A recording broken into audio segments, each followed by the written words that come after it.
Welcome to my channel X story. आज हम लोग फर्स्ट फ्लाइट के सारे चैप्टर पैड जे इन वन शॉर्ट वीडियो में। तो अब हम शुरू करते हैं। पहला chapter, the letter to God. A letter to God G.L. Fuentes द्वारा लिखी गई एक कहानी है जो भगवान में लेंचो नाम के एक गरीब और सरल दिमाग वाले किसान के दृढ़ विश्वास को दर्शाती है। लेंचो एक गरीब मगर फिर भी एक समर्पित किसान था। उसे अच्छी फसल की उम्मीद थी, मगर उसकी निराशा के लिए एक ओलावृष्टि अचानक से आई और उसकी सभी फसलों को पूरी तरह से नष्ट कर दिया। इतना नुकसान देखकर बेचारा किसान बुरी तरह से सहम गया और काफी दुखी हो गया। हालांकि उनका ईश्वर में दृढ़ विश्वास था। वह एक विद्वान व्यक्ति थे जो पढ़ना लिखना जानते थे। अपने सीधे साधे स्वभाव के कारण उन्हें विश्वास था कि ईश्वर अवश्य ही उनकी सहायता करेंगे। इस प्रकार उन्होंने अपनी वित्तीय चिंताओं को संबोधित करते हुए भगवान को एक पत्र का मसौदा तैयार करने का फैसला किया। इस पत्र में उन्होंने ईश्वर से अनुरोध किया कि वह अपने खेतों को फिर से बोने और अपने परिवार को भुखमरी से बचाने के लिए उन्हें 100 पेसो भेज दें। फिर जल्द ही उसने एक पत्र लिखा और डाकघर चला गया। उसने पत्र पर एक मुहर लगाई और उसे मेल बॉक्स में डाल दिया। डाकिये ने बक्से से चिट्ठी निकाली तो उसे पढ़कर मन ही मन हंस पड़ा। वह तुरंत पोस्टमास्टर के पास गया और उसे यह अजीब पत्र दिखाया।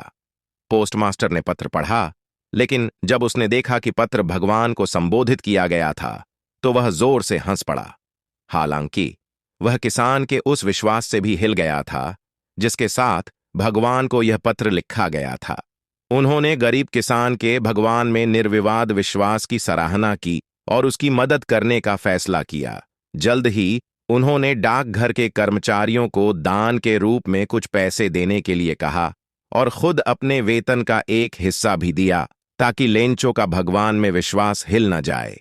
हालांकि एकत्र किया गया धन लेंचो ने भगवान से जो अनुरोध किया था उससे थोड़ा कम था।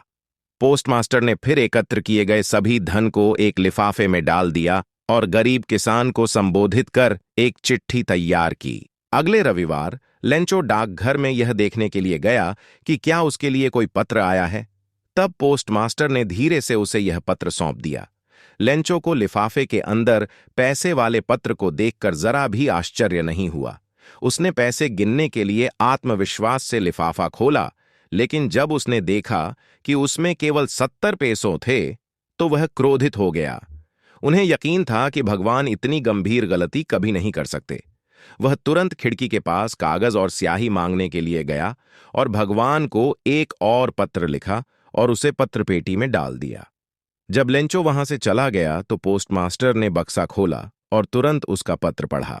इसमें लेंचो ने भगवान से शिकायत की थी कि उसने शुरू में 100 पेसो के लिए अनुरोध किया था, लेकिन वह केवल 70 पेसो पाकर परेशान था।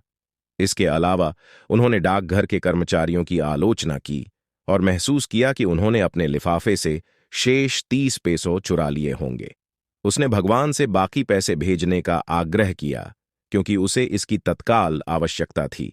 हालांकि उसने भगवान से चिट्ठी के माध्यम से पैसे न भेजने का अनुरोध भी किया क्योंकि लेंचो ने सोचा था कि डाकघर के कर्मचारी बदमाशों का एक समूह है जिन्होंने लिफाफे से शेष पैसे चुरा लिए थे।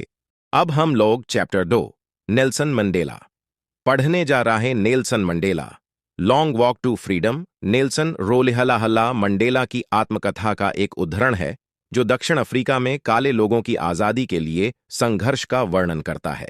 10 मई 1954 को नेल्सन मंडेला ने 3 शताब्दियों से अधिक समय तक श्वेत शासन के बाद दक्षिण अफ्रीका के पहले अश्वेत राष्ट्रपति के रूप में शपथ ली। उनकी पार्टी ने दक्षिण अफ्रीका के इतिहास में पहले लोकतांत्रिक चुनावों में 400 में से 252 सीटें जीती थीं। प्रिटोरिया के यूनियन बिल्डिंग एम्फीथिएटर में आयोजित उद्घाटन समारोह में कई देशों के कई गणमान्य व्यक्तियों और राजनीतिक हस्तियों ने भाग लिया। अपने भाषण में मंडेला ने सभी गणमान्य व्यक्तियों को सम्मानपूर्वक संबोधित किया और अपने साथी देशवासियों को आश्वासन दिया कि उनका देश कभी भी एक समूह द्वारा दूसरे समूह द्वारा इस तरह के दमन का अनुभव नहीं करेगा।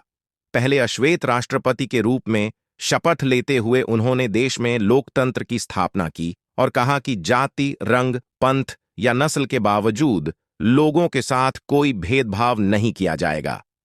उन्होंने आश्वासन दिया कि सरकार हमेशा देश के सभी लोगों के साथ उचित सम्मान और समानता का व्यवहार करेगी। उद्घाटन का सुंदर दिन मंडेला के लिए प्रतीकात्मक था, क्योंकि दक्षिण अफ्रीकी लोगों ने 2 राष्ट्रगान गाए। गोरों का विजन नकोसी सिकेले लाया अफ्रीका और अश्वेतों ने गणतंत्र का पुराना गान डाई स्टेम गाया।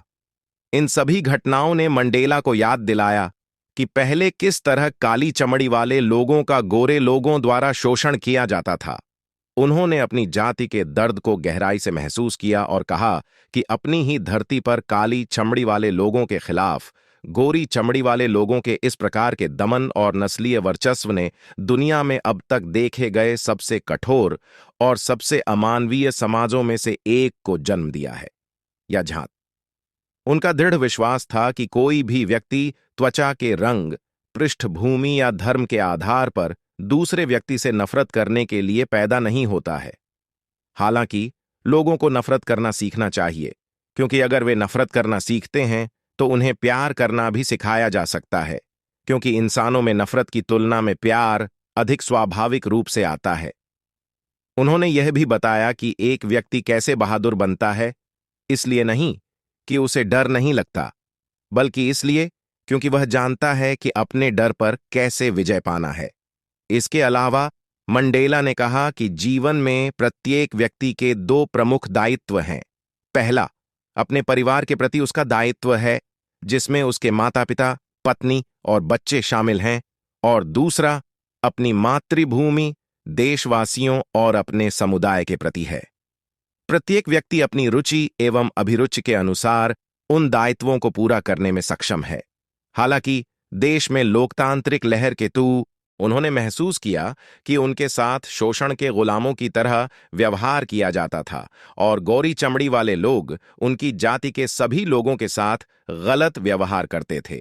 मंडेला के अनुसार स्वतंत्रता सभी के लिए अविभाज्य थी, लेकिन उसके रंग और नस्ल के लोग जुल्म और अत्याचार की जंजीरों में जकड़े हुए थे।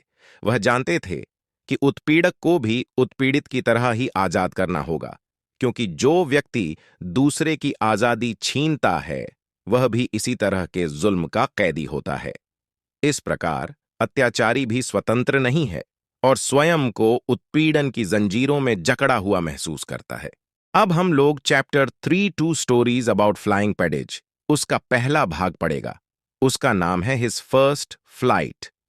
कहानी एक युवा सीगल के बारे में है जो जीवन के उस पड़ाव पर है जहां उसे उड़ना सीखना है। अपने छोटे भाइयों और बहनों के विपरीत वह भी उड़ने से डरता है। जब वे सभी पहली बार समुद्र के किनारे के पास उड़ान भरने के लिए गए तो उनके अलावा सभी लोग सफल हुए। वह अपने पंखों पर भरोसा नहीं कर सकता था।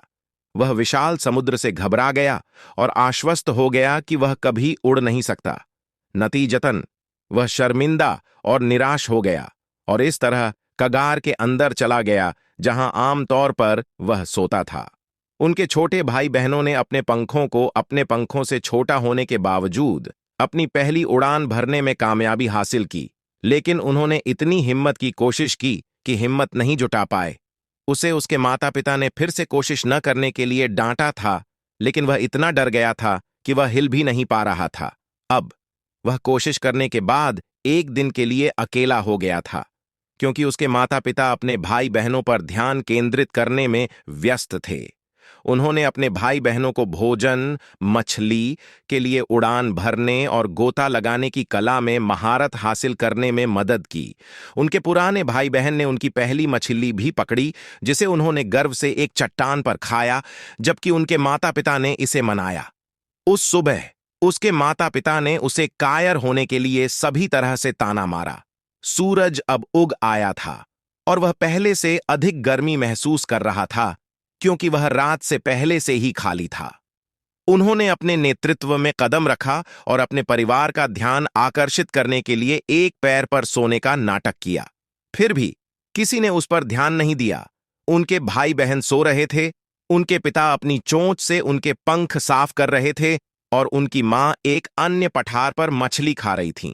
जब उन्होंने उसे देखा, मछली को देखकर सीगल पागल हो गया, क्योंकि वह बहुत भूखा था। वह मछली को चीरना और अपनी चोंच को अभी और फिर नोचना पसंद करता था। वह अपनी मां की भूख में रोया, जबकि उसकी मां गुस्से से चिल्ला उठी, लेकिन वह रोती रही, जो जल्द ही अपनी मां को मछली के टुकड़े के साथ उड़ते हुए देखकर एक खौशी से चिल्ला उठी। पास आते ही वह उत्तेजित हो गया और इस तरह आगे की ओर झुक गया। अचानक वह उससे बहुत दूर नहीं रुकी।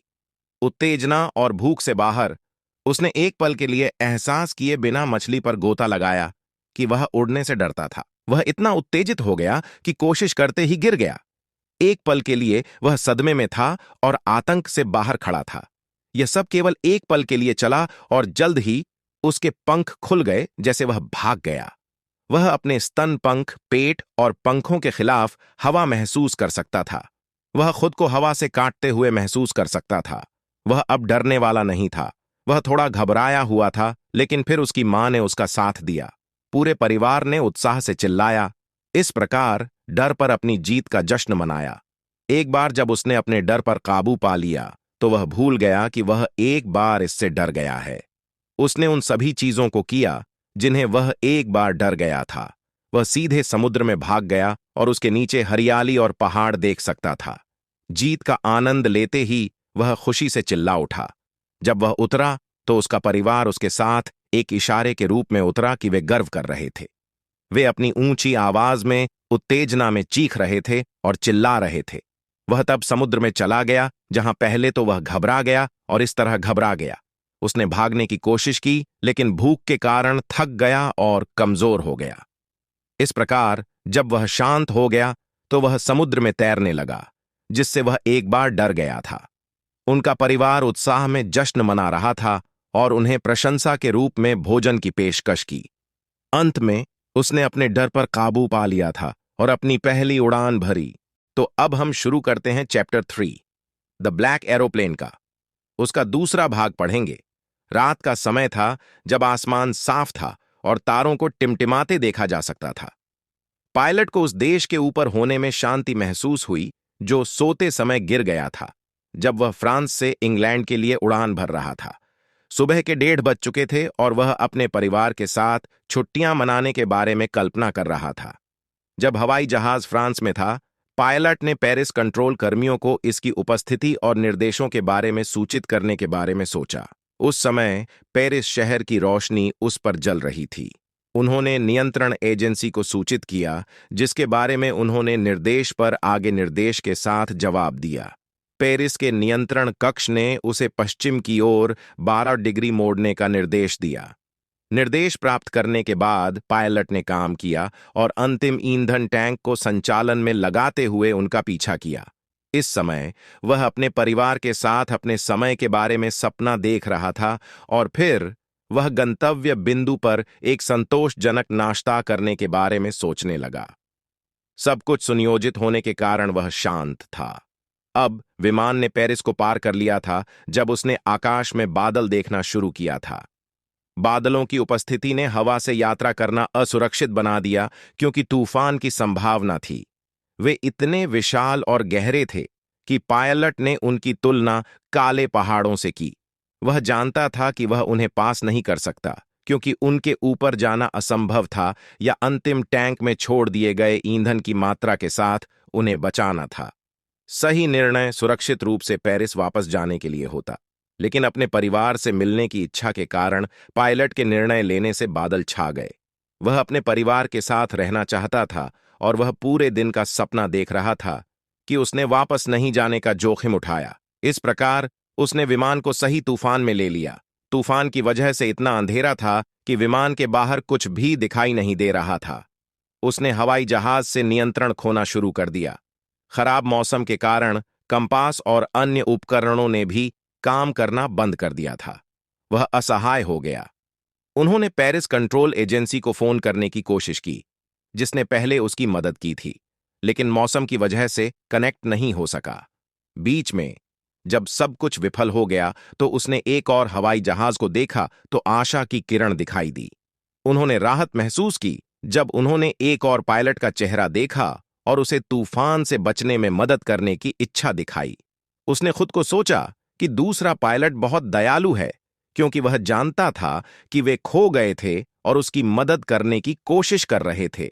दूसरे पायलट ने अपने विमान को खोए हुए हवाई जहाज से आगे ले जाने के लिए उन्हें आसान बनाने के लिए उनका अनुसरण किया, जबकि लेखक ने उसे आज्ञाकारी बच्चे की तरह पालन किया।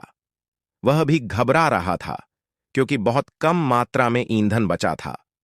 तभी वह तूफान से बाहर आने लगा और अपने विमान को सुरक्षित लैंड करने के लिए रनवे को देख सका। जब वह दूसरे पायलट को धन्यवाद देने के लिए मुड़ा, तो उसे एहसास हुआ कि जिस विमान ने उसकी मदद की थी, वह तूफान से बाहर आते ही गायब हो गया था। लेखक को यह नहीं पता था कि वह कहां उतरा था, लेकिन अपने विमान को अप्राप्य छोड़ने से नहीं डरता था। वह दूसरे पायलट के बारे में पूछने के लिए सीधे कंट्रोल रूम में गया। अपने अत्यंत आश्चर्य के कारण महिला ने उसे सूचित किया कि खराब मौसम के कारण उसके पास आकाश में कोई और विमान नहीं था। उसके मन में अनुत्तरित बहुत सारे प्रश्नों से वह चकित रह जाता है। अब हम लोग chapter 4 from the diary of Anne Frank पढ़ेंगे। तो अब हम शुरू करते हैं from the diary of Anne Frank, एक युवा यहूदी लड़की की आत्मकथा है, जिसने अपने विचारों को एक डायरी में लिखा था। सबसे पहले उसने यह महसूस किया कि अपने सभी विचारों को कलम और कागज में लिखना उनके लिए एक असामान्य अनुभव था। उनका मानना था कि निकट भविष्य में किसी को भी अपनी डायरी से एक युवा लड़की के पिछले अनुभवों के बारे में पढ़ने में दिलचस्पी नहीं होगी। हालांकि उसने फिर भी अपने विचारों को अपनी डायरी में लिखने का फैसला किया और इसे किटी नाम दिया। वह अपनी डायरी को अपना सच्चा और वफादार दोस्त मानती थी, क्योंकि वह अकेली थी और उसके पास बात करने के लिए कोई दोस्त नहीं था। एनी ने महसूस किया कि उसकी डायरी में कम धैर्य के स्तर वाले लोगों की तुलना में विचारों को अवशोषित करने की अधिक क्षमता थी।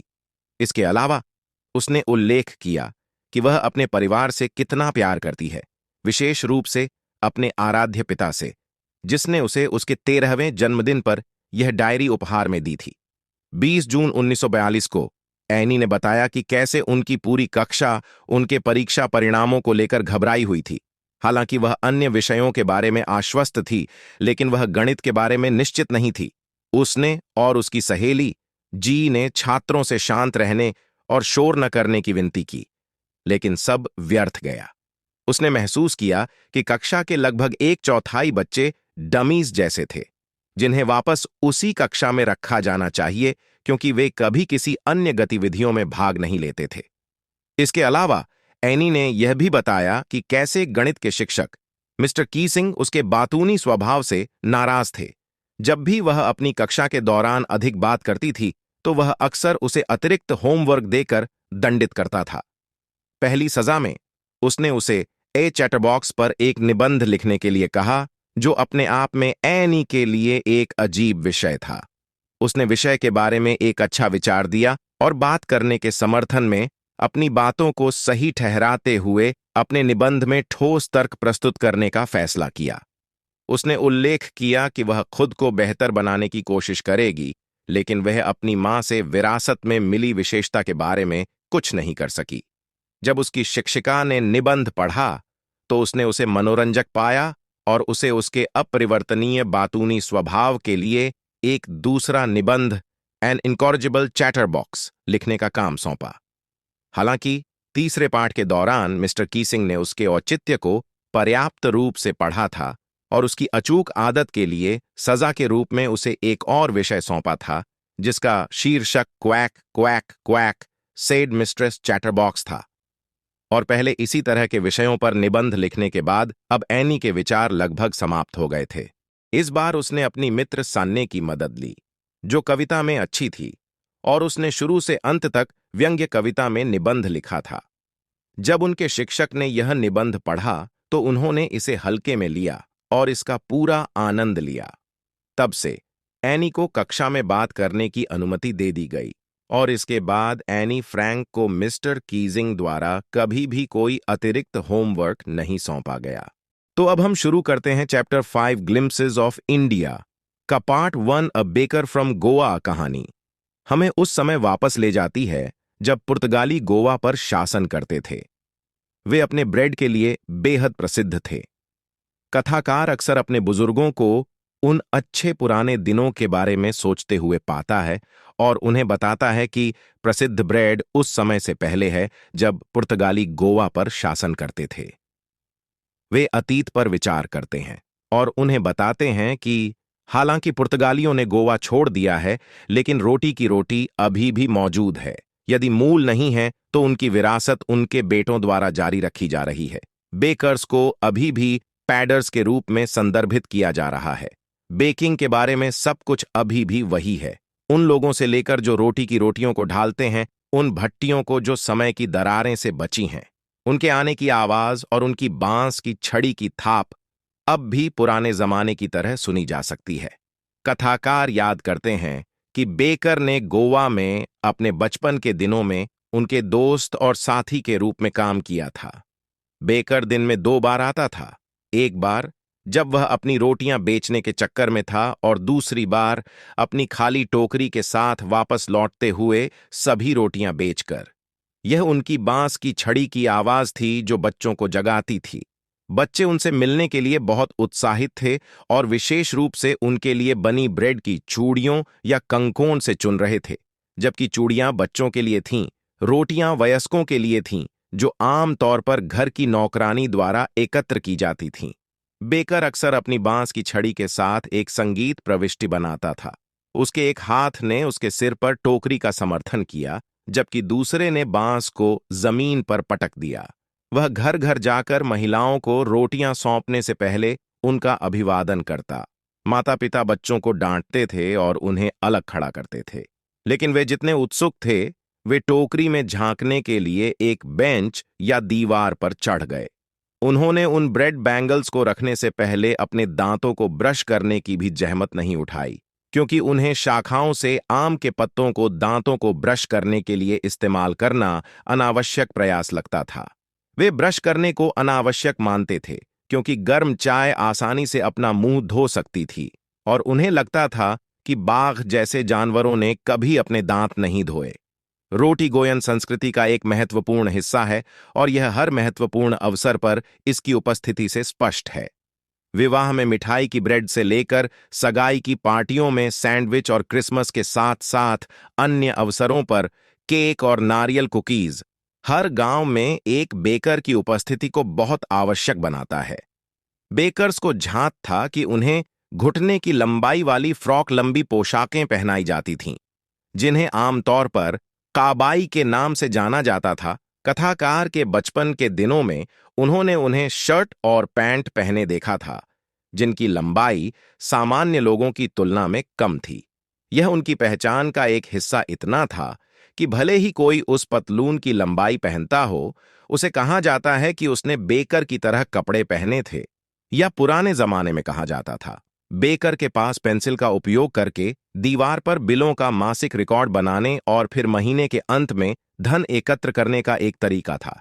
बेकिंग हमेशा एक लाभदायक पेशा रहा है। बेकर का परिवार और कार्यकर्ता हमेशा खुश और खुशहाल रहे हैं। बेकर आम तौर पर मोटा था, जो इस बात का सबूत था कि उसके पास खाने के लिए बहुत कुछ है और इसलिए उसकी समृद्धि का प्रमाण था। यहां तक कि आज तक एक अच्छी तरह से निर्मित शरीर वाले व्यक्ति की तुलना एक बेकर से की जाती है। तो अब हम शुरू करते हैं। उसका दूसरा भाग पढ़ेंगे, द को आर्ज कुर्ग, एक जगह जो इतनी खूबसूरत है कि ऐसा लगता है जैसे स्वर्ग का टुकड़ा भगवान के राज्य से दूर चला गया है और पृथ्वी पर बस गया है। यह मैसूर और मैंगलोर के बीच कहीं है। यह असमान ऊंचाई की कम पहाड़ियों वाला क्षेत्र है। पुरुष बहादुर योद्धा हैं, कूर्ग की महिलाएं सुंदर हैं। जगह पर विभिन्न प्रकार के जंगली जानवर भी हैं। कोडगू के रूप में भी जाना जाता है। यह कर्नाटक के सबसे छोटे जिलों में से एक है। कूर्ग का 30% क्षेत्र सदाबहार वर्षावनों से आच्छादित है और यह स्थान वर्ष के अधिकांश भाग के लिए वर्षा प्राप्त करता है, विशेषकर मानसून के मौसम के दौरान। कूर्ग आने के लिए सितंबर से मार्च की अवधि आदर्श है। मौसम खुशनुमा होता है और कुछ बारिश होती है जो इसे सार्थक बनाती है। प्रचुर मात्रा में कॉफी के बागानों के कारण हवा कॉफी की मजबूत खुशबू से भर जाती है। माना जाता है कि कूर्ग के लोग ग्रीक या अरबी पृष्ठभूमि के हैं और आमतौर पर क्रूर हैं। यह सिद्धांत उनके ड्रेसिंग स्टाइल के कारण अस्तित्व में आया। उन्हें आमतौर पर कढ़ाईदार कमर बेल्ट के साथ लंबे और काले कोट पहने हुए देखा जाता है, जिन्हें कुप्पियां के नाम से जाना जाता है। कुप्पियां अरब और कुर्दों द्वारा पहने जाने वाले कफ्फिया के समान है। यह भी अफवाह है कि सिकंदर की सेना के कुछ लोग अपने वतन नहीं लौट पाए और इसलिए दक्षिण से लौटते समय यहां बस गए। कूर्ग के लोग एक दूसरे से शादी करते हैं और उनकी संस्कृतियों के साथ साथ रीति रिवाज भी हिंदुओं द्वारा पालन किए जाने वाले लोगों से बहुत अलग हैं। लोग बहुत स्वागत करते हैं और प्रकृति में गर्म हैं। वे हमेशा अपने पूर्वजों की कहानियों के साथ मनोरंजन के लिए तैयार रहते हैं। उन्हें स्वतंत्र, क्रूर और बहादुर के रूप में जाना जाता है, जो इस तथ्य से स्पष्ट है कि भारतीय सेना में कूर्ग रेजिमेंट को बहादुरी के लिए अधिकतम संख्या में पुरस्कार मिले हैं। जनरल करियप्पा नाम के भारतीय सेना के पहले प्रमुख कूर्ग के थे।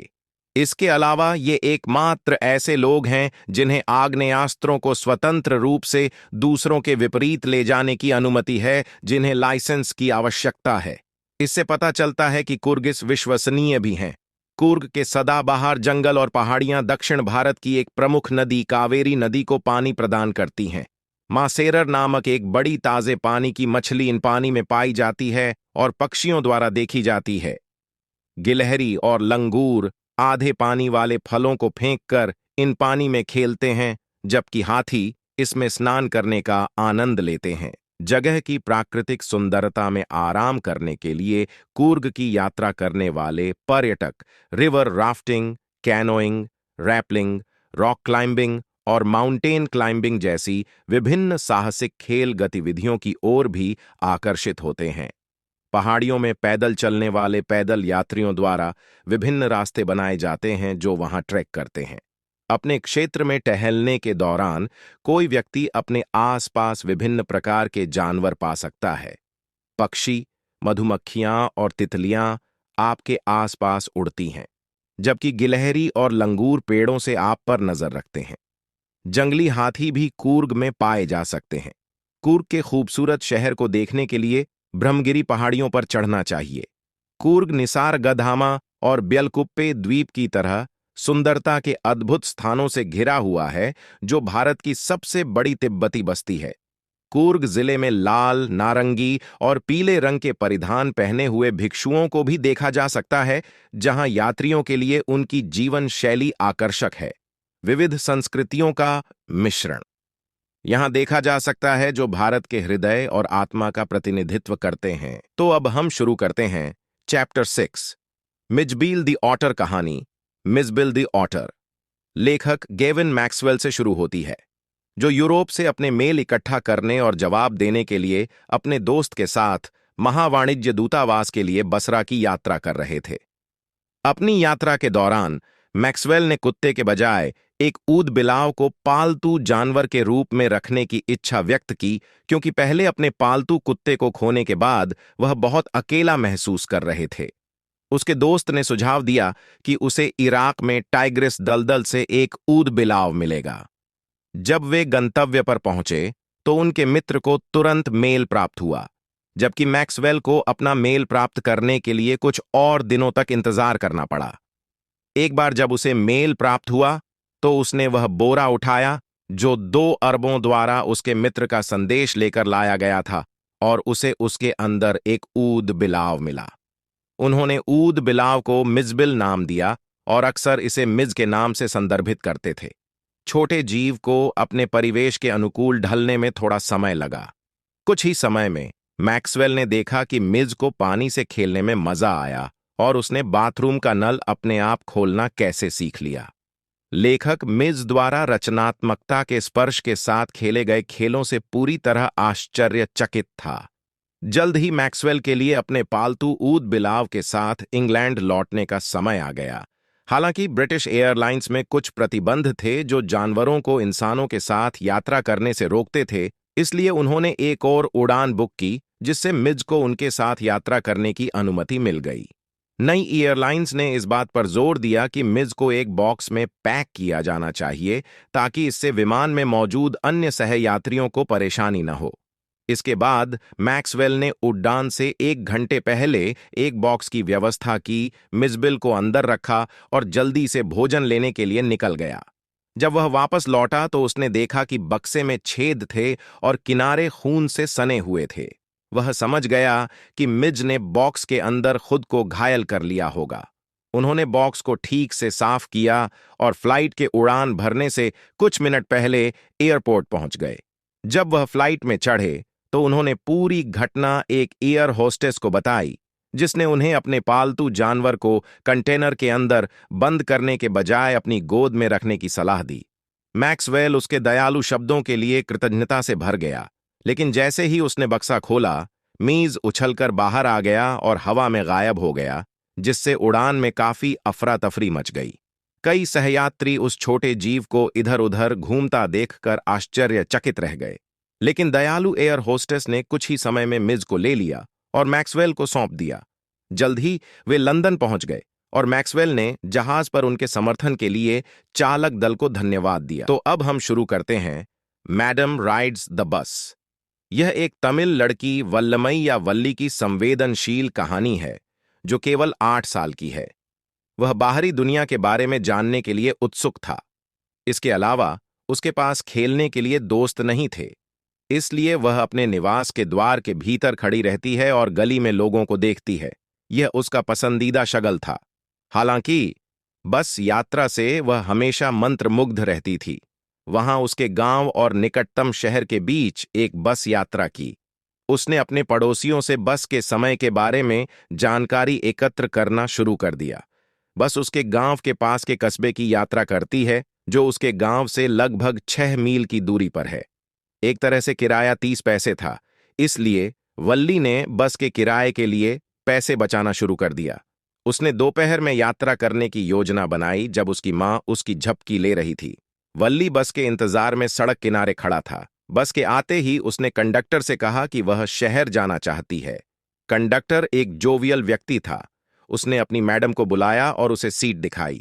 बस नई थी और हरे और सफेद रंग की पट्टियों में चित्रित थी। बस आरामदायक थी और सीटें शानदार थीं। अपनी यात्रा में उन्होंने पहाड़ों, हरे भरे खेतों और ताड़ के पेड़ों के घास के मैदान को देखने का आनंद लिया। वह अपनी आंखों से पहली बार यह सब अनुभव कर रही थी। शहर के रास्ते में उसने एक युवा गाय को देखा जो सड़क पार करते समय बस के सामने आ गई। ड्राइवर ने सीटी बजाई और गाय ने पार कर लिया। यह सब वल्ली के लिए बहुत लुभावना है। यह उसके लिए एक सपने के सच होने जैसा था। वह सब कुछ देख रही थी, लेकिन बाहर का परिदृश्य उसका मुख्य ध्यान था। कुछ देर बाद बस अंतिम गंतव्य पर पहुंची और सभी यात्री नीचे उतर गए। कंडक्टर ने उसे नीचे उतरने के लिए कहा, लेकिन उसने बताया कि वह बस की सवारी के लिए वहां थी। कंडक्टर उसका जवाब सुनकर मुस्कुराया। वल्ली बस में रहे और कंडक्टर से वापसी का टिकट लिया था। बस शुरू हुई और घर वापस जाते समय उसने सड़क के किनारे एक ही गाय को देखा। इससे उसका दिल रो पड़ा। वह इस तरह दुखी हो गई और जीवन और मृत्यु के अर्थ को अपनी शर्तों में समझने की कोशिश की। वह घर वापस आई, लेकिन अपने परिवार के साथ यात्रा के बारे में एक शब्द भी साझा नहीं किया। तो अब हम शुरू करते हैं chapter 8, the sermon at Benares. The sermon at Benares भगवान बुद्ध के बहुमूल्य उपदेशों को दर्शाता है। भगवान बुद्ध का जन्म उत्तर भारत में सिद्धार्थ गौतम नामक राजकुमार के रूप में हुआ था। जब वे 12 वर्ष के थे, तब उन्हें पवित्र हिंदू धर्म ग्रंथों का अध्ययन करने के लिए घर से दूर भेज दिया गया था। 4 साल बाद वह लौटा और उसने एक खूबसूरत राजकुमारी से शादी की। उनका एक स्वस्थ पुत्र था और उन्होंने 10 वर्षों तक राजघराने का जीवन व्यतीत किया। शाही परिवार का हिस्सा होने के कारण उन्हें दुनिया भर में होने वाले कष्टों और अप्रिय घटनाओं से बचाया गया था। एक दिन जब वह शिकार के लिए बाहर गया, तो राजकुमार एक बीमार व्यक्ति, एक बूढ़े व्यक्ति, एक अंतिम संस्कार जुलूस और एक भिक्षु को भीख मांगते हुए मिला। वह इन मुठभेड़ों से काफी हिल गया था और जल्द ही उसने अपने पीछे देखे गए सभी दुखों के लिए ज्ञान प्राप्त करने के लिए अपने रॉयल्टी जीवन को पीछे छोड़ दिया। 7 वर्षों के बाद उन्होंने मोक्ष प्राप्त किया और एक पेड़ के नीचे बैठ गए और इसका नाम बदलकर बोधि वृक्ष, बुद्धि का वृक्ष कर दिया और अपनी नई समझ का प्रचार और इसे दूसरों के साथ साझा करना भी शुरू कर दिया। जल्द ही उन्हें बुद्ध, जागृत या प्रबुद्ध के रूप में जाना जाने लगा। उन्होंने अपना पहला उपदेश गंगा नदी के तट पर पवित्र शहर बनारस में दिया था। अपने एक उपदेश में उन्होंने एक महिला कीसा गोतामी के बारे में पढ़ाया जिसका इकलौता बेटा मर गया था।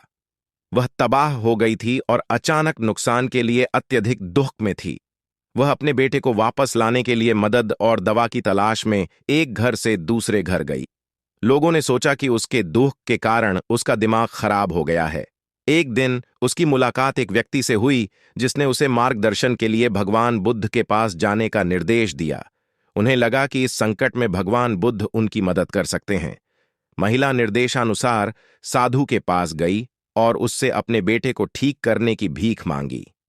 भगवान बुद्ध ने उन्हें एक ऐसे घर से सरसों की खरीद करने के लिए कहा जहां परिवार ने कभी किसी सदस्य, रिश्तेदार या दोस्त को नहीं खोया हो।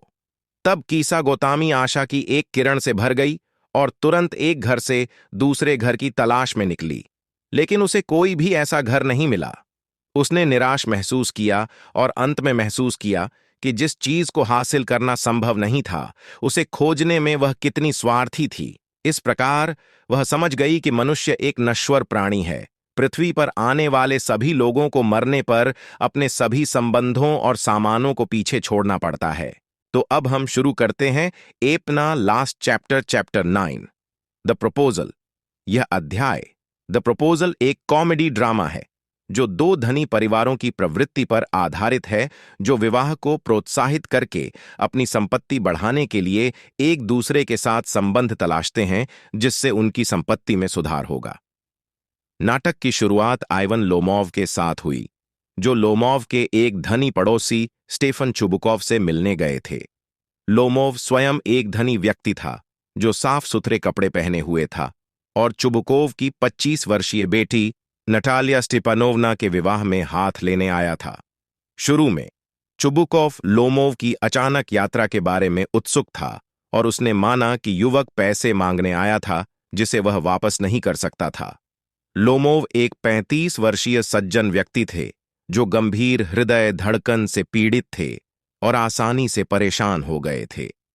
उसने सोचा था कि नटालिया एक उत्कृष्ट गृहिणी, एक शिक्षित और औसत दिखने वाली महिला थी जो शादी करने के लिए एक आदर्श साथी होगी। हालांकि जब चुबुकोव ने प्रस्ताव के बारे में सुना तो वह खुश हुआ और लोमोव को गले लगा लिया। फिर वह तुरंत अपनी बेटी नताल्या को बुलाने के लिए अंदर गया। जब नताल्या पहुंची तो लोमोव ने बातचीत शुरू की कि कैसे दोनों परिवारों के बीच सौहार्दपूर्ण संबंध हैं। जब उन्होंने अपनी जमीन ऑक्सन मीडोज के बारे में बात की जो कि एक विवादित संपत्ति थी, नताल्या ने आपत्ति जताई कि जमीन उनके परिवार की है। लोमोव यह कहते हुए वापस चिल्लाया कि जमीन उसकी है। इस विषय पर दोनों के बीच गर्मागर्म बहस हुई जब तक कि लोमोव को अपने पैरों पर सुन्नता के साथ अचानक धड़कन का दौरा नहीं पड़ा। कुछ ही समय में नताल्या के पिता चुबुकोव आ गए और पिता पुत्री की जोड़ी ने लोमोव को गाली देना शुरू कर दिया। अपमानित महसूस करते हुए तब लोमोव घर से बाहर निकल आया। जैसे ही चुबुकोव ने युवक को बदनाम करना जारी रखा, उसने गलती से नताल्या को लोमोव के विवाह प्रस्ताव के बारे में बताया। यह सुनकर नताल्या को लोमोव का अपमान करने का तुरंत पछतावा हुआ और उसने अपने पिता से उसे वापस लाने के लिए कहा। लोमोव को बुलाने के लिए चुबुकोव तुरंत घर से बाहर निकल आया। जब युवक लौटा तो नताल्या ने अपने कुत्तों के बारे में बातचीत शुरू की। कुछ ही समय में उसके और लोमोव के बीच बहस का दूसरा दौर शुरू हुआ, जहां उसने उल्लेख किया कि उसका कुत्ता स्क्वीजर लोमोव के गैस से बेहतर था। जल्द ही चुबुकोव ने दृश्य में प्रवेश किया और तर्क बिगड़ गया। तीनों लोग झगड़ने लगे और जल्द ही लोमोव हार्ट अटैक के एक और दौरे के साथ बेहोश हो गया। यह देखकर नताल्या ने अपने पिता से लोमोव को जगाने के लिए कहा, क्योंकि उसने अपनी इच्छा व्यक्त की कि वह भी उसे पसंद करती है। अचानक जब लोमोव ने आंदोलन किया तो उन्होंने उसे पीने के लिए कुछ पानी दिया और चुबुकॉव ने नताल्या का हाथ उसके हाथ पर रख दिया। वे शादी करने के लिए तैयार हो गए, लेकिन झगड़ा बना रहा क्योंकि नताल्या ने कहा कि स्क्वीजर गैस से बेहतर था। हालांकि लोमोव अडिग था और उसने यह मानने से इनकार कर दिया कि उसका कुत्ता गैस स्क्वीजर नताल्या के कुत्ते से भी बदतर था, और इन पात्रों के बीच जुबानी जंग जारी रहने से पर्दा नीचे चला गया। तो हम लोग का इसी के साथ चैप्टर खत्म हो गया। ऐसे और वीडियो देखने के लिए हमारे चैनल AK स्टोरी को सब्सक्राइब करें।